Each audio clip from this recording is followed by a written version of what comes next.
작년에 출시된 어떤 휴대폰 광고를 보는데요, 제 눈길을 끄는 하나의 한 문장의 카피가 있었습니다.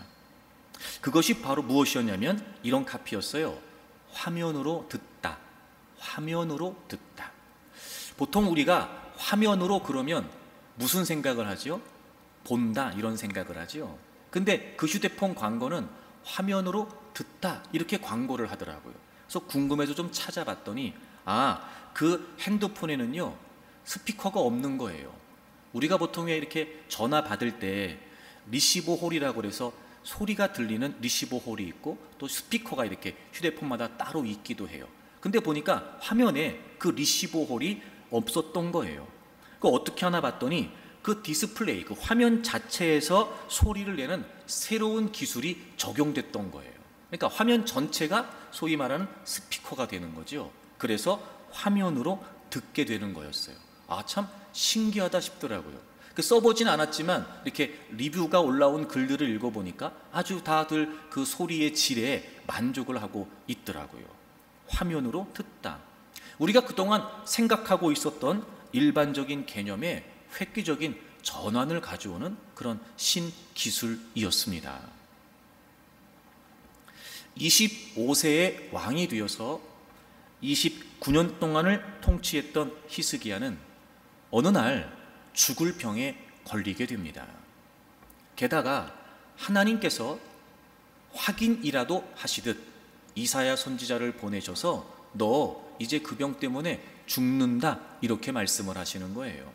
사실 보통 누군가 병에 걸렸다면 그래도 고칠 수 있을 거야, 내가 나을 수 있을 거야, 이런 희망을 갖게 마련인데 말입니다. 하나님께서 너 그 병 때문에 죽는다 라고 말씀하셨다는 건 나을 수 있는 희망도 없다는 거거든요. 이제 꼼짝없이 히스기야는 그 병 때문에 죽어야 되는 위기를 만나게 된 것입니다. 그때 그는 하나님께 엎드려 기도하게 되고, 하나님께서는 그 이사야 선지자가 히스기야에게 너 이 병 때문에 죽을 거야 라고 전했던 이사야 선지자가 궁궐을 다 빠져나가기도 전에 하나님이 그에게 응답을 하세요. 내가 너의 기도를 들었고 너의 눈물을 보았다. 네 병을 고쳐줄 거고 생명을 15년 연장해 줄 거야. 그리고 내가 징조를 보여줄게. 해의 그림자를 10도를 뒤로 물리겠다. 이렇게 응답해 주셨어요.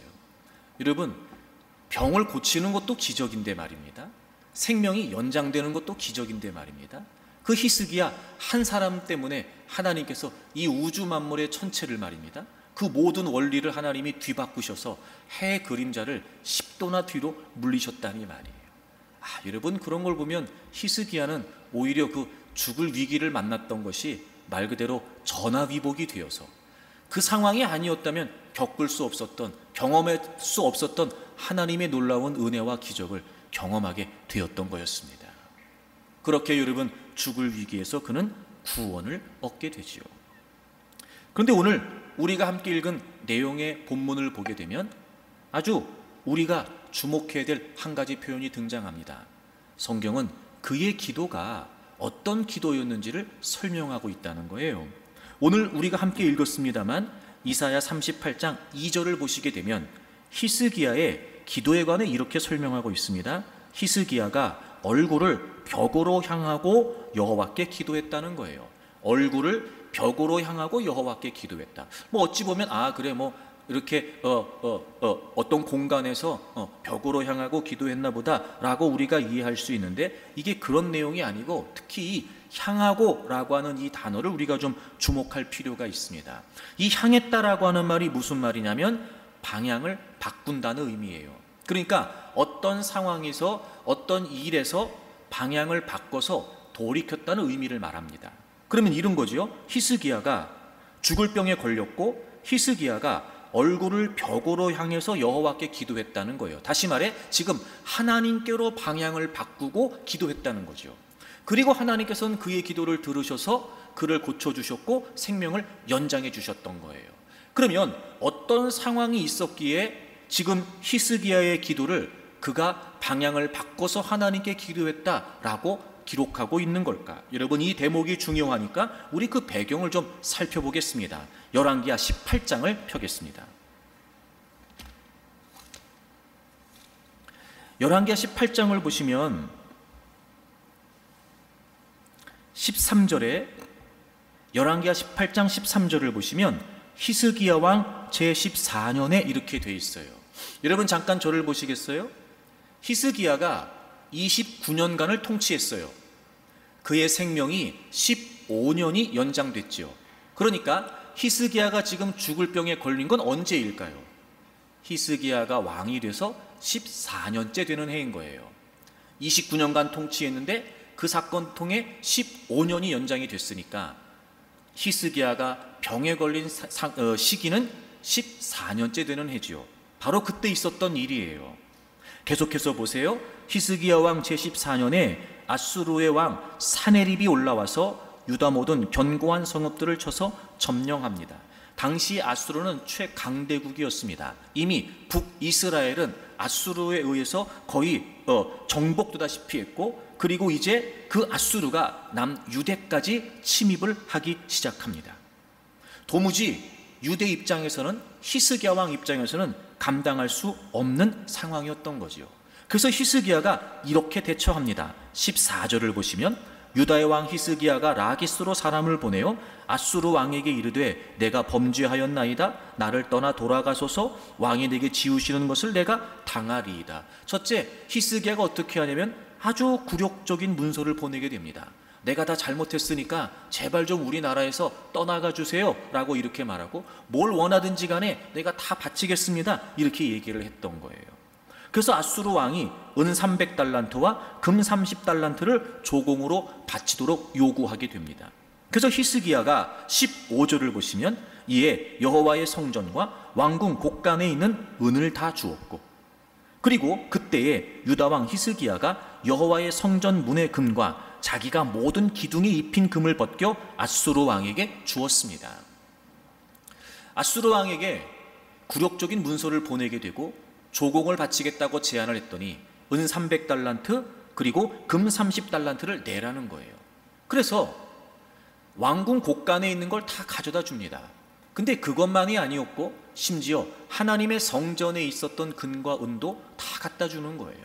특별히 히스기야가 왕이 되면서부터 대대적인 종교 개혁을 일으키게 되며, 그리고 성전을 다시 보수하고 성전 문을 다시 열게 됩니다.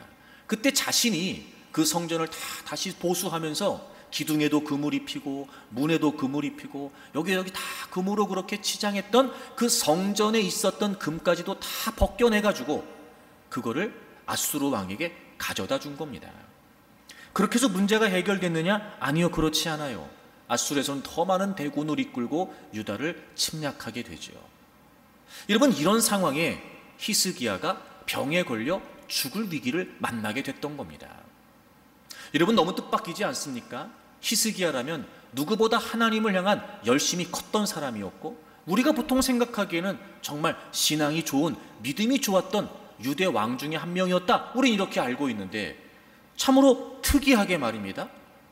아수르가 쳐들어왔을 때 당연히 우리가 생각하기에 히스기야의 반응은 하나님께 도움을 요청한다든지 하나님께 기도한다든지 뭐 이런 반응이 아니고, 그렇게 굴욕적인 문서를 보내고 그리고 하나님의 성전에 있었던 것까지 다 긁어서 그걸 다 모아서 아수르 왕에게 갖다 바쳤다니 말입니다. 여러분, 이건 누가 봐도 하나님께서 기뻐하시는 일이 아니었겠지요. 누가 봐도 이건 히스기야로서, 즉 신앙의 사람으로서 해야 될 일은 아니었던 거예요. 무슨 이유인지 모르겠지만 그는 마치 지금 하나님이 안 계신 것처럼 말입니다. 하나님께 도움을 요청하지 않고 오히려 아수르 왕에게 굴복을 하면서 도와달라고, 제발 좀 떠나달라고 이렇게 지금 하고 있느니 말입니다. 그런 상황에 히스기야가 병에 걸린 거예요. 근데 그 병이 죽을 병이었던 거죠. 그리고 그가 하나님께 기도했는데 어떻게 기도했다고요? 방향을 바꿨다고요. 이게 무슨 의미일까요, 여러분? 저는 그런 생각이 들어요.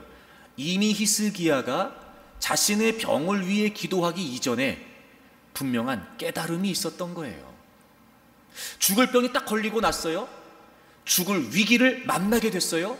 히스기야가 그 상황을 통해서 분명한 깨달음이 있었던 거예요. 아, 맞다. 내가 지금 이렇게 이 상황을 대처할 일이 아니었는데, 아, 맞아. 분명히 내가 하나님이 계셨는데, 내가 의지하고 믿었던 하나님이 계셨는데 내가 왜 하나님을 까맣게 잊고 있었을까? 어떤 위협과 공격이 있어도 내가 하나님을 의지해야 되는 게 마땅한 일이었는데 왜 내가 지금 아수르 왕에게 이렇게 굴욕적인 모습으로 도움을 구하고 있지? 모르긴 몰라도 히스기야가 죽을 위기를 만나고 그 상황에서 분명한 깨달음이 있었던 거예요. 그리고 하나님께 엎드려 기도했고 하나님은 그의 기도를 들으셨다고요. 여러분, 응답이 기가 막히지 않습니까? 너 이 병 때문에 죽을 거야 라고 전했던 이사야가 그 말을 전하고 그의 왕궁을 빠져나가기도 전에 하나님이 그에게 응답하셨다니까요. 내가 내 기도를 들었고 내 눈물을 보았다. 그러니까 이미 히스기야가 기도를 시작하기 전에 그의 마음이, 즉 하나님께로 돌이켰던 그의 중심이 하나님을 기쁘시게 했던 거예요. 그런 걸 보면 하나님께서는 히스기야를 진짜로 죽이시려고 했던 아니었던 거예요. 그 병 때문에 히스기야를 죽이시려고 했던 건 아니었던 거지요. 지금 뭔가 하나님이 원하시는 바가 있었어요. 그래서 죽을 병이라고 하는 위기를 만나게 하셨던 거죠. 그리고 히스기야는 그 상황에서 깨달음을 얻은 거예요. 다시 말해 이런 거예요. 히스기야는 지금 자기가 만난 그 죽을 병이라고 하는 위기를, 그 상황을 그냥 본 것이 아니고 그 상황에서 하나님의 음성을 들은 거예요. 그리고 그는 돌이켜서 하나님께로 향하고 이제는 그 어떤 것도 의지하지 않고 오직 하나님만을 의지하고 하나님만을 바라보겠습니다라고 하는 믿음으로 방향을 바꿔서 하나님께 기도했고 하나님은 그의 기도를 응답하신 거였어요. 그렇습니다, 여러분. 히스기야처럼 기도의 응답과 역사가 우리의 삶에도 있기를 원하죠. 물론입니다. 그래서 우리는 다양한 많은 문제 속에서 제발 하나님 이 문제를 좀 해결해 주세요. 하나님 저를 좀 도와주세요. 요즘 같은 시대에는 다양한 많은 여러 가지 일들이 우리를 불안하게 하고 우리를 두렵게 만듭니다. 문제투성이, 어렵고 힘겨운 상황투성이 늘 그것이 우리의 삶을 힘겹게 만들고 있습니다. 그래서 우리는 하나님께 기도하지요. 그런데 여러분, 그 기도 사이에 우리에게 필요한 게 뭐냐면 상황을 보려고만 하면 안 되고 상황을 들으려고 해야 된단 말이에요. 그 상황 속에서 하나님의 음성을 깨닫는 게 먼저예요. 그리고 우리가 그 문제 때문에 기도한다고 말할 때도 사실은 단순히 그 문제나 상황을 나열하기 위한 기도가 아니라 도대체 이 위기의 상황 속에서 하나님은 나에게 어떤 말씀을 하시려고 하는 걸까? 그 상황을 통해 그 상황으로 들으려고 해야 된단 말이죠. 그러면 여러분, 그 문제가 해결되는 건 아무것도 아닙니다. 왜냐하면 하나님께서 정말 원하셨던 것은 그 문제 때문에 우리의 인생을 넘어뜨리시기 위함이 아니라 그 문제 때문에 우리의 인생을 바꾸시려고 하는 거거든요. 더 하나님께로 가까이, 더 하나님만 바라볼 수 있도록 우리가 놓치고 있었던, 흐트러져 있었던 우리의 신앙의 시선들과 우리의 믿음의 모습들을 하나님께서는 바꾸시려고 하는 거기 때문에 여러분, 우리는 상황으로 보려고 하기보다는 상황으로 들으려고 해야 된단 말이에요. 사랑하는 여러분, 지금까지 여러분은 어떻게 하셨습니까? 다양한 많은 문제들, 여러 가지 우리를 힘들게 하는 상황 속에서 그저 우리는 보려고만 했던 건 아니었는지, 내 눈에 보이는 대로, 또 내 눈에 내가 보고 싶은 대로만 보면서 나름대로 문제에 대해서 우리가 다 안다고 생각했고, 그리고 단순히 문제 해결만을 위해 기도했던 건 아니었는지, 그러면서 아무런 문제가 해결되지도 않고 점점 더 상황은 어려워지고 힘겨워졌던 건 아니었는지, 사랑하는 여러분, 이제 여러분 앞에 어떤 문제와 어려운 상황이 있다 할지라도 이제는 보려고만 하지 말고 상황을 들으려고 하십시오. 이런 우리의 믿음과 신앙의 개념이 좀 바뀌었으면 좋겠어요. 그런데도 우리는 자꾸 보려고만 하는 겁니다. 사실 여러분, 우리는 본다라고 하는 개념에 있어서 분명한 한계를 갖고 있죠. 우리는 보고 싶은 것만 보고 보이는 것만 봅니다. 그리고 우리는 착각 속에 살아요. 이게 내 인생이고 이게 내 삶의 문제니까 누구보다 내가 이 상황을 가장 잘 알고 있다는 거 말입니다. 여러분, 그거 착각입니다. 분명히 제가 단언컨대 내가 지금 보지 못하고 있는 양상도 있다는 겁니다. 우린 보이는 것만 보거든요. 우린 다 못 봐요, 여러분. 게다가 우리는 보고 싶은 것만 봐요. 하지만 어찌 보면 우리 문제의 가장 중요한 핵심적인 키워드는, 그 핵심을 풀어갈 수 있는 열쇠는 내가 보고 싶지 않은 그 면에 있을지도 모른단 말이에요. 근데 우리는 보고 싶은 것만 보거든요. 그러니 그 문제를 정말 제대로 보고 풀어가기를 원한다면 우리는 하나님의 음성을 듣고 그 상황을 볼 수 있어야 돼요. 이제부터 여러분, 상황을 듣기 위해서 힘쓰십시오. 보려고만 하지 마세요. 보는 게 먼저가 아니라 듣는 게 먼저입니다. 그 상황 속에서 하나님의 음성을 깨닫게 되면, 그 상황을 통해 우리에게 원하시는 하나님의 말씀을 듣게 되면 분명히 보이는 게 달라질 거예요. 보이지 않던 게 보이게 됩니다. 내가 놓치고 있었던 걸 보게 되지요. 그러면서 진짜 그 문제가 어떤 상황인지를 깨닫게 되고, 그 깨달음을 가지고 하나님 앞에 엎드려 구하면 돼요. 돌이키겠습니다. 아, 하나님 이 말씀하시려고 그랬군요. 아, 하나님 제게 이걸 원하셨군요. 이렇게 분명한 하나님의 음성을 듣고 그 상황을 대처하게 되면 반드시 그 하나님의 깨달음 속에 그 문제 해결이 담겨져 있을 겁니다. 상황으로 듣다. 이제 여러분, 보기보다는 상황으로 들을 수 있는 여러분들이 되기를 바랍니다. 그럼 이제 관건은 뭐냐? 우리가 어떤 상황 앞에 있다 할지라도 이제 그 상황 속에서 하나님의 음성을 들어야 된단 말이에요. 제가 늘 그런 말씀 드렸어요. 하나님의 음성을 듣는다, 이것은 어떤 신비한 현상이 아니라고 말이죠. 중요하니까 한 번 더 여러분에게 설명을 드리려고 그래요. 요한복음 14장을 찾겠습니다. 하나님의 음성을 듣는다, 여러분 이게 무슨 의미일까요? 요한복음 14장을 보시고 26절을 좀 찾겠습니다. 보혜사 곧 아버지께서 내 이름으로 보내실 성령, 그가 너희에게 모든 것을 가르치고 내가 너희에게 말한 모든 것을 생각나게 하리라. 아멘. 여러분, 예수 그리스도를 믿는 모든 사람들은 성령님께서 그 안에 거하십니다. 바울 서신에서 바울은 일관되게 주장하고 있죠. 그리고 모든 성경의 맥락이 동일합니다. 여러분이 예수 그리스도를 여러분의 구주와 주님으로 믿는다면 이제 성령님이 여러분 안에 거하십니다.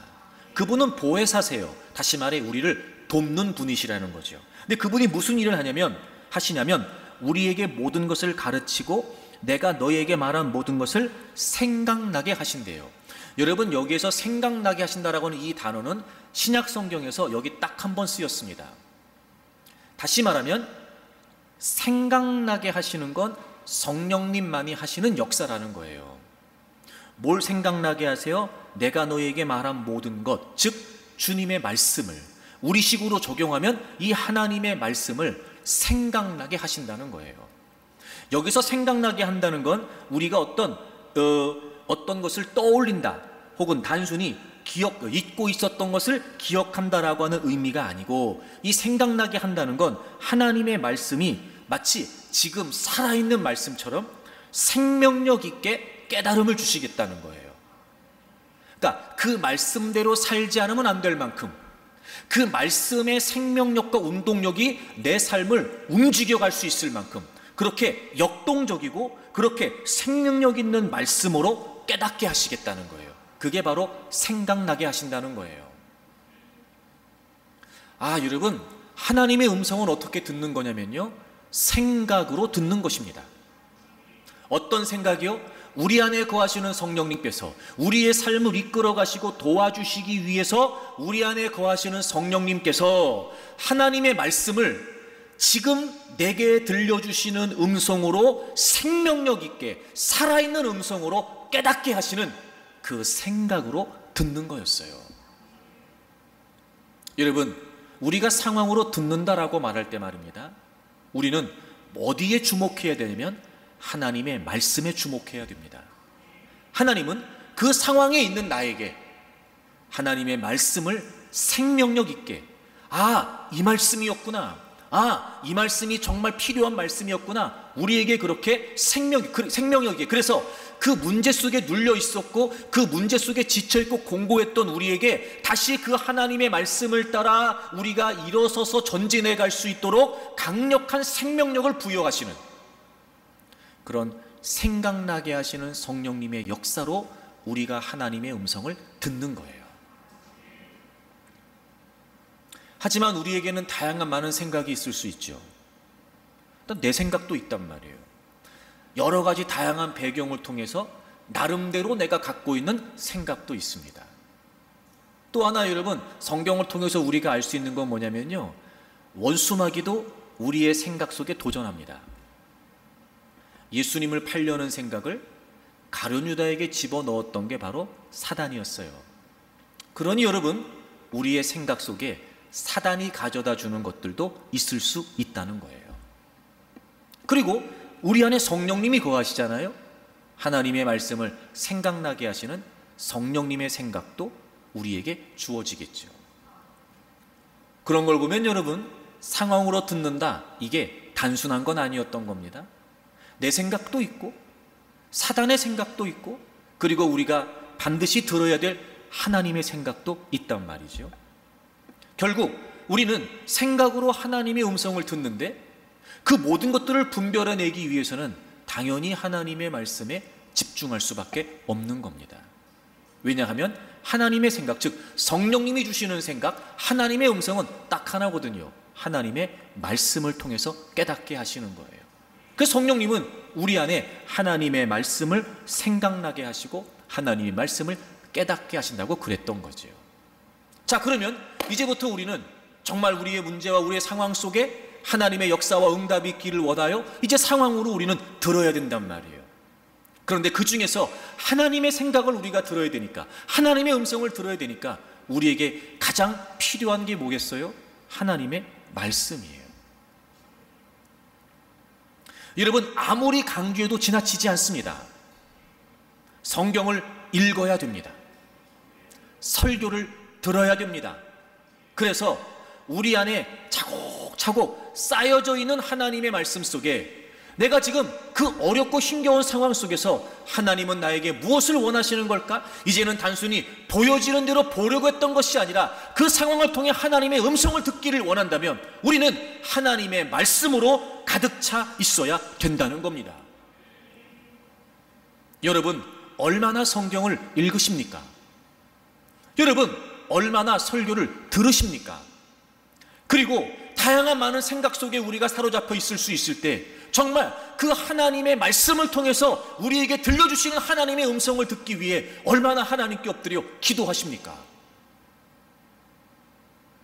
상황으로 들으려면, 그래서 그 상황 속에 있는 우리에게 하나님의 기적 같은 역사와 하나님의 신실하신 응답을 경험하기를 원한다면 여러분, 우리는 이제 철저하게 하나님의 말씀에 근거해서 하나님의 음성을 들어야 됩니다.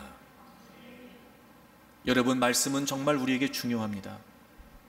그러므로 이제 저는 여러분들이 더 말씀에 열심을 내셨으면 좋겠습니다. 우리에게는 어떤 자극에 대해 반응할 수 있는 생각, 정신, 감각 등이 있습니다. 그리고 하나님께서는 하나님 자신의 진리를 다양한 많은 현상이나 방식으로 드러내십니다. 그러므로 우리는 진리를 깨달을 수 있게 되죠. 특히 저는 그 중심에 하나님의 말씀이 있다고 확신합니다. 즉, 하나님의 말씀은 우리가 오늘을 살아가는 현실에서도 분명한 진리가 된다는 것입니다. 그러므로 우리는 상황으로 듣기를 원한다면, 그래서 그 문제를 풀어가고 해결해 가기를 원한다면 그 어떤 상황에도 영향을 받지 않는 절대적인 진리가 되는 하나님의 말씀을 깨달을 수 있어야 됩니다. 캐나다 출신의 천재 물리학자면서 기독교 변증자였던 휴 로스는 한때 회의론자였다고 합니다. 회의론자라는 의미가 무슨 의미냐면요, 절대적인 진리의 존재를 의심하는 거예요. 그러니까 사실 그가 처음부터 하나님을 믿었던 사람은 아니었던 거죠. 그가 회의론자였을 때 과학자니까 역사와 과학을 이용해서 많은 종교의 경전들을 검증하고 있었다고 합니다. 당연히 그 중에 성경도 포함되어 있었겠지요. 그런데 그가 놀랍게도 여러 종교의 경전을 연구하는 가운데 성경이 다른 종교의 경전과 확연히 다르다는 점을 발견했다고 합니다. 성경은 간단 명료하면서도 직접적이고 구체적이라는 거예요. 그가 자신의 글에서 이렇게 이야기를 합니다. 성경에서 모순되지 않는 300개 이상의 구절이 있음을 확증할 수 있다. 과학자로서 나는 이러한 일이 가능한 확률을 계산해 봤다. 그 확률은 만 300분의 1보다도 작았다. 어떻게 그렇게 정확할 수 있는가? 그리고 잘 들으세요. 그가 내린 결론, 과학자가 내린 결론입니다. 이유는 성경의 창조자와 우주의 창조자가 동일하기 때문이다. 여러분, 이 우주 만물을 만드신 그 하나님께서 우리에게 말씀을 주셨기 때문에 당연히 그 말씀은 정확할 수밖에 없습니다. 당연히 그 말씀은 오늘을 살아가는 우리에게도 진리일 수밖에 없어요. 왜?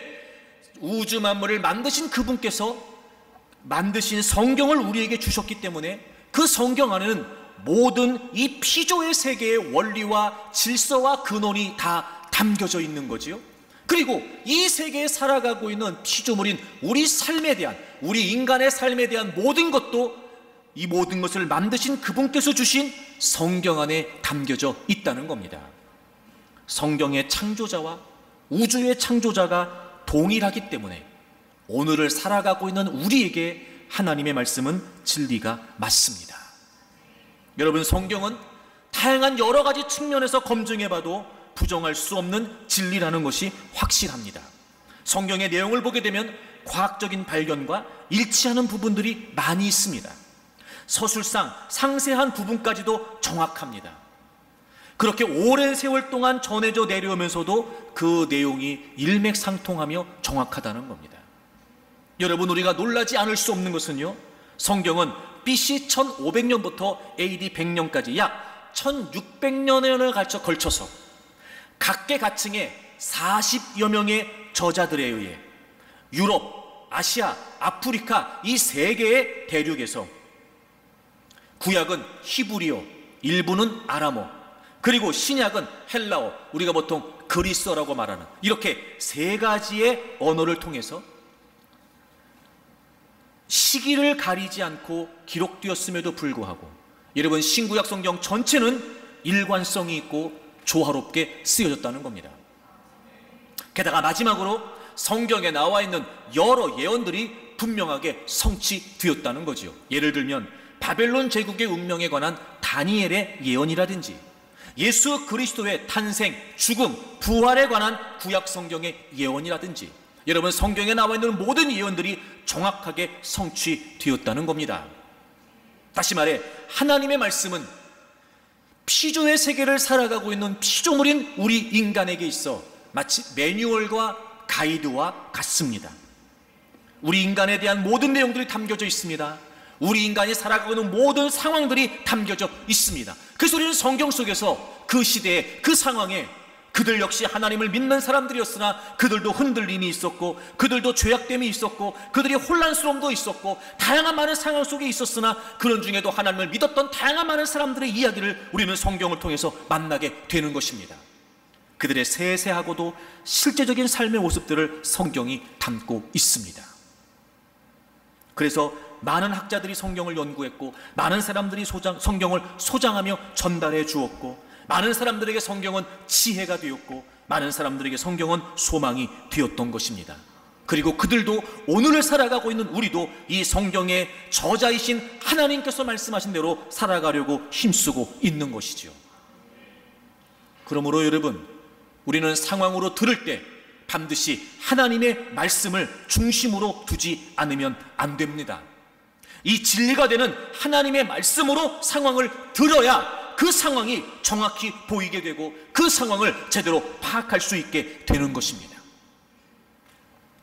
말씀보다 중요한 것은 없습니다. 아니, 여러분, 하나님의 말씀이면 충분합니다.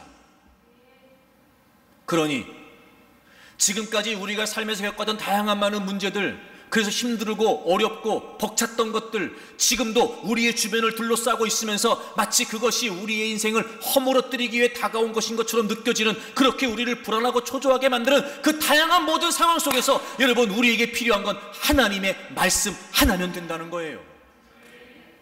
어쩌면 그 반대로 우리가 지금까지 그렇게 힘들 수밖에 없었고 괴로울 수밖에 없었고 그 문제 속에서 허덕이며 살 수밖에 없었던 것은 그만큼 우리가 하나님의 말씀을 소홀히 여겼던 건 아니었냔 말입니다. 우리가 보이는 대로만 보려고 했지 그 상황을 통해 하나님의 말씀을 들으려고 하지 않았단 말이에요. 그러니 제대로 파악은 됐을까? 그러니 정확히 여러분 그 상황이 어떤 상황인지 우리가 알 수는 있었을까? 모르지요. 우린 보이는 것만 보고 싶은 것만 보니까요. 사랑하는 여러분, 정말 주님의 이름으로 간곡하게 부탁드립니다. 그래요, 여러분이 힘들어 갚아는 그 모든 문제들 저도 빨리 여러분에게서, 여러분의 삶에서 해결되고 좋아졌으면 좋겠습니다. 그러려면 여러분 이제 상황을 보려고 하지 말고 들으십시오. 철저하게 하나님의 말씀을 중심으로 말씀에 열심을 내어 하나님의 말씀 속에서 깨닫게 하시는 성령님의 음성을 통해 상황을 들으십시오. 그러면 여러분 문제가 해결되는 것뿐만이 아니라 하나님은 우리의 삶에 그 어떤 역사도 행하신다는 겁니다. 여러분 성경을 열심히 읽으세요. 그리고 설교를 반복해서 들으십시오. 대부분 성경을 읽으라고 이야기를 하면 어렵다고 말씀하시죠. 맞아요. 어렵습니다. 저도 어렵습니다. 근데 제가 한 가지 깨달은 사실은 뭐냐면요, 성경은요 성경으로 깨달아져요. 이 말은 어려워도 말씀을 계속해서 대하면서 성경을 읽다 보면 성령님께서 말씀으로 말씀을 깨닫게 해주세요. 그러다 보면 꾸준히 성경을 읽다 보면 한 장이 두 장이 되고 두 장이 네 장이 되고 네 장이 10장이 됩니다. 여러분 지금부터도 늦지 않았습니다. 하루에 한 장씩이라도 꾸준히 성경을 읽으십시오. 그럼 한 장이 두 장이 돼요. 점점 장수가 늘어나게 됩니다. 그리고 성경을 읽을 때마다 정말 성령님의 도우심을 구하세요. 그렇게 해서 꾸준하게 여러분의 삶의 자리에서 말씀을 읽으세요. 여러분 설교를 듣는 건 왜 중요하냐면, 설교를 반복해서 듣는 건 왜 중요하냐면, 우리가 성경을 읽을 때는 그렇게 매일같이 꾸준히 읽는 다독이 필요하고, 그리고 동시에 정독도 필요합니다. 어떤 특정한 부분들을 더 깊이 있게 읽는 거죠. 근데 여러분 오해하지 말고 들으십시오. 사실 저도 사실은 그렇습니다만 특히나 여러분들은 더더욱 여러분이 개인적으로 성경을 읽게 되면요 반드시 한계가 있습니다. 그리고 여러분은 나름대로 깨달음을 얻었다고 말하지만 그 깨달음이 검증되지 않은 겁니다. 그러므로 여러분들은 확인이 필요하죠. 그래서 신학 교육을 받은 목사가 필요한 거예요. 지금 나는 나름대로 이걸 감동이라고 생각하고 이걸 깨달음이라고 생각하고 이걸 하나님의 음성이라고 생각하는데 그 본문에 맞는 내용인가? 또 그런 깨달음이라는 건 신학적으로 아무런 문제가 없는 걸까? 나는 나름대로 하나님의 음성을 들었다고 말하지만 성경 전체에 묻어나와 있는 그 하나님의 감동과 정말 하나님의 감동이라고 여길만 한 걸까? 여러분 이런 모든 부분들이 확인이 안 되잖아요. 그래서 설교를 반복해서 들어야, 즉 정독을 우리가 그렇게라도 해야 그 다독과 정독 사이에서 우리가 성경을 더 깨달아가고 깊이 있게 이해해가는, 성경을 보는 눈이 열리면서 나름대로 개인적으로 상황을 통해 들을 수 있게 되는 거예요. 여러분 제가 주일에 설교를 할 때 한 본문에 관해 최대한 많은 내용들을 여러분에게 설명해 드리잖아요. 그러니까 여러분 주일 설교 한 편만 잘 듣고 그걸 반복해서 듣는 것만으로도 여러분은 그 본문을 지금 정독하고 계시는 거란 말이에요. 그리고 동시에 그 설교를 반복해서 들으면서 성경을 볼 수 있는 객관적인 눈도 열려지게 되겠지요. 그래서 제가 설교를 반복해서 들으라고 말씀드리는 거예요. 홈페이지에도 설교를 올리고 있고 유튜브에도 설교를 올리고 있잖아요. 여러분 일주일 동안 생활하면서 설교를 몇 번이나 반복해서 들으십니까? 그럼 주일에 한번 이렇게 현장에서 들으면 일주일 내내 기억이 납니까? 그럴 리가 없어요. 그러니 설교를 반복해서 들으십시오. 매일같이 여러분 성경을 읽으세요. 그렇게 다독을 하십시오. 또 주일의 설교를 주중에도 반복해서 들으세요. 그렇게 성경을 정독을 하십시오. 그렇게 점점 하나님 말씀과 가까워지고 또 하나님 말씀을 더 깊이 있게 깨달아가면서 상황을 통해 우리에게 주시는 하나님의 음성을 들을 수 있게 됩니다. 아무리 강조해도 지나치지 않습니다. 그래서 여러분 시편 기자는 시편 119편 18절에서 내 눈을 열어서 주의 율법에서 놀라운 것을 보게 해 주십시오. 여러분 성경을 읽는데 지금 뭐하게 해달래요? 보게 해달래요. 보게 해달래요. 그러니 우리가 보는 게 먼저가 아니고 말씀을 듣는 게 먼저란 말이에요. 들어야 볼 수 있어요. 여기서 시편 기자가 보고 싶었던 그 놀라운 것, 그 기한이라는 게 무엇이냐면 아주 경이롭고 불가사의한 일이다, 이런 뜻이에요. 다시 말하면 하나님의 말씀 속에 담겨져 있는 놀랄 만한 영적인 진리를 말합니다. 여러분 말씀 속에는요 우리의 인생을 살아갈 수 있는 영적인 통찰이 반드시 담겨져 있습니다. 왜냐하면 하나님의 말씀은 진리이기 때문에 그렇습니다. 그러니 여러분 이제 보려고 하지 말고 먼저 듣고 보려고 하십시오. 들어야 보입니다. 듣는 게 먼저여야 됩니다.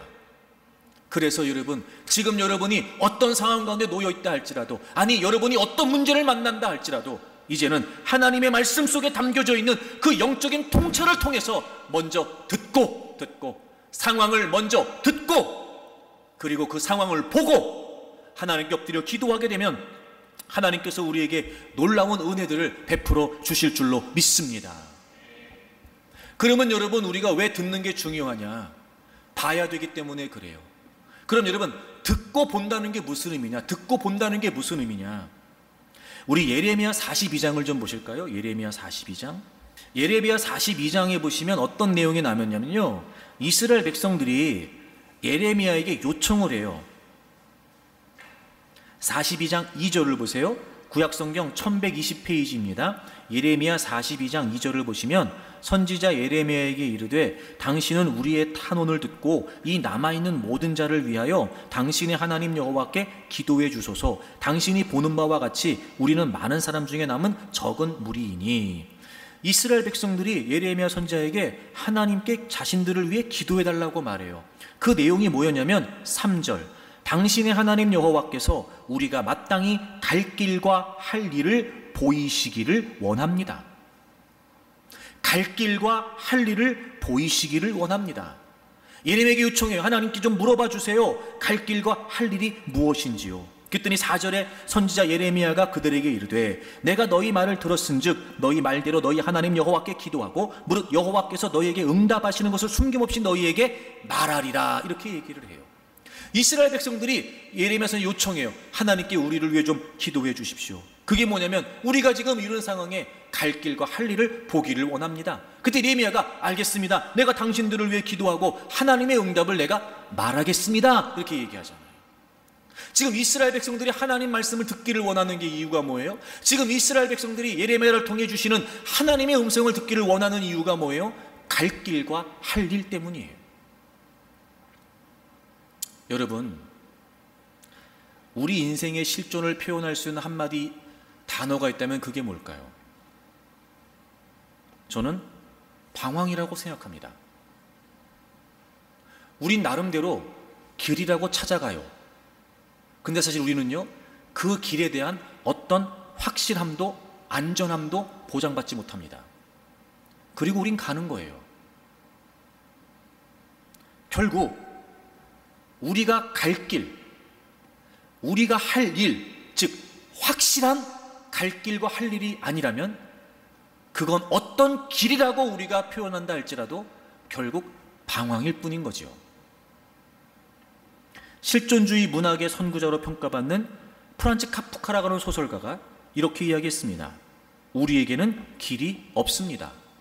우리가 길이라고 부르는 것들은 방황일 따름입니다. 저는 이 말이 맞다고 생각합니다. 우리의 인생은 방황이에요. 왜요? 한 번도 살아보지 않은 미래를 살아가고 있거든요. 우린 내일을 안 살아봤어요. 우린 오늘 밤을 안 살아봤어요. 근데 우리는 지금 아무런 확실함도 없이, 즉 확실한 갈 길과 할 일도 모른 채 만약에 하루하루를 살아간다면 여러분, 그것처럼 위험한 일이 어디 있겠습니까? 방황이라고요, 여러분. 그런데 우리가 왜 상황을 들어야 되느냐? 그 상황을 들어야 갈 길이 보이고 할 일이 보이기 때문에 그렇습니다. 하나님의 말씀이 진리라면, 그분께서 나를 만드셨고 지금도 내 인생을 이끌어 가시는 것이 확실하다면, 여러분, 그분께서 알려주시는 갈 길과 할 일은 방황이 아니고 확실한 길입니다. 그러므로 우리가 하나님의 음성을 듣게 되면, 상황을 통해 듣게 되면 우리의 방황을 끝낼 수 있습니다. 확실한 길을 우리가 걸어갈 수 있게 된다는 거죠. 그러므로 여러분, 보는 게 먼저가 아니라 듣는 게 먼저예요. 우리가 어디를 갈 때, 목적지를 정해놓고 갈 때 말입니다, 길을 아는 사람은 헤매지를 않아요. 근데 여러분, 길을 모르는 사람은요, 예를 들어 그 길을 자세히 아는 사람이 아무리 상세하게 설명을 해줘도요, 헤맬 수 있습니다. 여러분 경험해 보셨을 거예요. 요즘 다 많이 차에서 사용하잖아요. 내비게이션 말입니다. 모르는 길 찾아갈 때 내비게이션을 따라가면서도 헤매신 경험이 아마 있으실걸요. 방황 말입니다. 결국 우리의 인생은 어떤 상황과 어떤 문제를 만나든지 간에 우린 늘 방황할 수밖에 없는 인생인 거예요. 그런데 하나님은 말씀을 통해 우리에게 갈 길과 할 일을 알려주시는 겁니다. 그러니 그 확실한 길을 가게 되면 우리의 방황이 끝날 수 있다는 거죠. 여러분 어떠십니까? 혹시 지금 여러분 앞에 있는 그 문제와 상황 속에서 내가 지금 뭘 해야 되는 건지, 내가 어디로 가야 되는 건지, 여러분 그것 때문에 지금 머뭇거리고 계시는 거 아니에요? 정말 여러분 앞에 놓여져 있는 그 상황이 문제라는 이유가 뭐예요? 갈 길도 할 일도 모르기 때문 아닙니까? 그 문제 속에서 여러분 나름대로 시도해 보셨잖아요. 근데 역시나 그것도 방황 아니었나요? 그러니 우리에게 필요한 건 보이는 대로 갈 것이 아니라 그 상황을 들어야 돼요. 그러면 하나님께서 그 상황 속에서 우리가 뭘 해야 되는지, 그리고 어디로 가야 되는지를 알려주신다는 겁니다. 여러분, 상황을 들으셔야 됩니다. 그리고 갈 길과 할 일을 보셔야 됩니다. 그래야 그 문제를 해결해 갈 수 있단 말이죠. 들어야 보입니다. 보려고 하기 전에 들으려고 하십시오. 어떤 책에서 아주 의미 있는 이야기를 제가 하나 읽었어요. 그 항공기를 조종하는 사람들의 이야기, 조종사들의 이야기예요. 보통 그 초보 조종사들은 시각을 이용해서 비행한답니다. 시각을 이용해서, 그러니까 자신의 눈과 귀를 이용해서 비행을 하는 거래요. 근데 이거는 날씨라든지 시야라든지 이런 모든 조건들이 최적일 때, 완벽할 때는 가능하대요. 근데 그렇지 않을 때는 시각으로 비행하는 건 위험하답니다. 그래서 조종사의 훈련 단계가 높아져 가면 장비를 이용하는 방법을 배운답니다. 실제 상황을 가장 정확하고 복잡한 방법으로 측정하는 계기에, 그 기계에 자신이 보고 듣는 감각을 맡기는 법을 배운다는 거예요. 그래서 숙련된 조종사들은 자신의 감각을 이용해서 비행하지 않고 그 계기를 이용해서 비행한답니다. 이걸 보통 애티튜드 센서라고 하더라고요. 애티튜드 센서. 그 비행기 여러분 보시면 가끔 영화나 드라마 보면 복잡한 거 굉장히 많잖아요. 여러 가지 센서들을 이용해서 그걸 의지해서 비행을 한다는 거예요. 평형을 잡아주는 자이로 센서, 중력 방향으로 기울어지는 것을 잡아주는 가속도 센서, 비행기 위치를 알아내는 GPS, 이렇게 다양한 많은 것들을 파악해서 안정하게 비행할 수 있도록 애티튜드 센서를 이용한다는 거예요. 그래서 항공기 조종사들은 대다수 장비에 의존해서 비행을 한답니다. 왜냐하면 시각에만 의존해서 비행하는 것은 위험하기 때문에 그렇대요. 안개, 구름, 어둠 또는 비 이런 것들을 통해 시야가 불투명해질 경우에 장비에 의존하는 법이 훈련되어 있지 않으면 여러분 그 비행기는 추락할 위험이 높아진다는 겁니다. 그래서 이 조종사들에게 진리는 뭐냐면 애티튜드 센서라는 거예요. 사실 조종사들에게 흔하게 일어나는 현상이 한 가지 있는데 그게 뭐냐면요, 공간감각 상실이랍니다. 공간감각 상실. 이게 뭐냐면 주변에 기준이 되는 물체가 없어서 현재 비행 중인 곳이 바다인지 육지인지가 혼란스러워진다는 거예요. 공간감각 상실. 그래서 조종사가 일시적으로 그 기체의 상태를 파악하지 못하는 상황이 온답니다. 이제 그러면 위험해지는 거예요. 그럼 보세요, 여러분. 지금 아무리 항공기가 정상적으로 작동을 하고 있어도 조종사의 눈과 귀는 잘못된 사실을 인식하고 있는 겁니다. 지금 자기가 어디에 있는지를 모르기 때문에 그래요. 그래서 조종사는 공간감각 상실증에 빠질 수 있기 때문에 시각만으로는 온전한 비행을 할 수 없고 오히려 장비에 의존해서 비행을 할 때 더 안전하게 목적지에 도착할 수 있다고 합니다. 그래서 숙련된 조종사들은 항상 이 말을 모토로 생각한대요. 장비를 믿어라. 장비를 믿어라. 그런 마음이 들었어요. 여러분, 우리 인생의 비행도 그럴 수 있겠다. 화창하고 모든 조건이 완벽할 때도 비행할 수 있지만 사실은 폭풍이 치고 또 캄캄한 밤에도 안개가 짙은 날에도 우리는 비행할 수 있다는 거죠. 그럴 때 우리는 우리 눈에 보여지는 시각이 아닌 조종사들에게는 애티튜드 센서와 같은 하나님의 말씀으로 비행해야 된다는 거예요. 영원히 변함없는 수평선과 같은 기준점이 되는 그분의 말씀을 신뢰하게 되면 언제 하강해야 되는지, 언제 다시 상승해야 되는지, 언제 방향을 선회해야 되는지를 우리가 알 수 있게 된다는 거죠. 즉 우리의 삶에 갈 길과 할 일을 정확히 알 수 있는 것은 그분의 말씀이라는 거예요. 그러므로 우리는 조종사들에게 애티튜드 센서와 같은 하나님의 말씀을 익숙하게 사용할 수 있도록 반드시 훈련해야 됩니다. 여러분의 눈에 보여지는 것, 그래서 여러분이 믿고 싶은 것을 믿을 것이 아니라 늘 하나님의 말씀을 듣고 그 하나님의 말씀을 신뢰할 때 우리는 안전하게 우리의 인생의 목적지에 도달할 수 있게 됩니다. 그렇게 우리가 방황을 끝낼 수 있습니다. 얼마나 말씀이 중요한지 아시겠죠, 여러분? 지금 여러분은 아찔한 비행을 하고 있는지도 모릅니다. 혹시 지금 여러분 그 문제 때문에 공간감각 상실에 빠져 있는 거 아닙니까? 지금 내가 바다 위를 비행하고 있는지 육지를 비행하고 있는지 여러분 지금 그렇게 혼란스러워하고 있는 거 아닙니까?